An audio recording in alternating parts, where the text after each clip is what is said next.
So আজকে final মামাবাড়ি থেকে বাড়িতে চলে যাচ্ছি। তো দেখো আমি এখন একা আছি আর সামনে আছি মা বাবা, দেখতেই পাচ্ছ।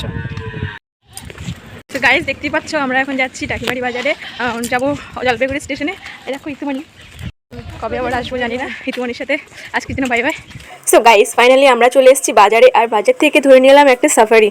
তারপরে মামাবাড়ি থেকে চলে যাচ্ছি জলপাইগুড়ি স্টেশন, ট্রেন ধরবো বলে তাই। আর সত্যি এখানে এসে অনেকই ভালো লেগেছে, অনেক নতুন নতুন জিনিস দেখতে পেয়েছি, অনেক কিছু দেখেছি, অনেক কিছু শিখেছি, আর কিছুটা তোমাদের সাথে হালকা হালকা শেয়ার করেছি। যদিও তোমাদের সাথে পুরোটা শেয়ার করতে পারিনি, আমার ফোনে স্টোরেজ কম তাই বলে।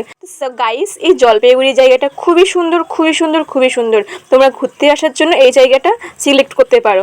সো গাইস দেখতেই পাচ্ছ আমরা এই যে যাচ্ছি, আর এখানকার এই চা বাগানগুলো দেখতে এত সুন্দর লাগে, তোমাদেরকে হয়তো আমি বলে মুখে প্রকাশ করতে পারবো না, বাট সত্যি জায়গাটা হেবি সুন্দর। আর আমার তো ইচ্ছে করছিল না যে এখান থেকে চোখ দুটো সরাই, এত ভালো লাগছিল। তো গাইস তোমাদের সাথে কিছুটা আমি শেয়ার করছি, যদিও আমি তোমাদের সাথে গোটাটা শেয়ার করতে পারছি না, তবুও যতটাই দেখি ততটাই আমার চোখ জুড়িয়ে যায়। দেখো কখন দেখতে দেখতে চলেও আসলাম, আমি বুঝতেই পারলাম না রাস্তা কখন শেষ হয়ে গেল। তোমরা হয়তো অনেকেই জানো যে আমি গাড়িতে চাপতে পারি না, গাড়িতে চাপলে গা গোলায় বমি হয়, বাট দেখো আজকে আমি বুঝতেই পারলাম না যে আমি গাড়িতে চেপেছি না কিসে চেপেছি। ফাইনালি দেখো আমরা এখন চলে আসছি এই যে জলপাইগুড়ি রোডের স্টেশনে। সো গাইস আমরা বাড়ি থেকে বেরিয়েছিলাম বেলা 3টের সময়, যেহেতু আমরা কামরূপ এক্সপ্রেস ধরবো তার জন্য একটু বিকেল করে বেরিয়েছি।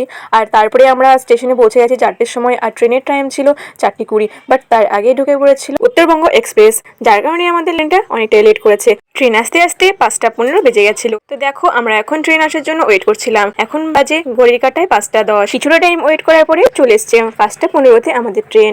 আর সবাই আমরা দেখো ব্যাগপত্র নিয়ে রেডি হয়ে গেছি। সো ফাইনালি এখন ট্রেনে চেপে পড়েছি, আর খুব সুন্দর জানলা সাইডে জায়গা পেয়েছি, আর অনেক অনেক জায়গা ছিল, বাবা মাও বসে পড়েছি, আমিও বসে পড়েছি। আর দেখো যেহেতু আমি জানালার সাইডে জায়গাটা পেয়েছি, তো খুব সুন্দর ভিউটা আমি দেখতে পাচ্ছি, আর তোমাদের সাথেও শেয়ার করতে পারছি। আর এই ভিউটা এত সুন্দর লাগে, তো ইচ্ছে তো করে যে এই রাস্তা দিয়েই আমি প্রতিদিন যাওয়া আসা করি।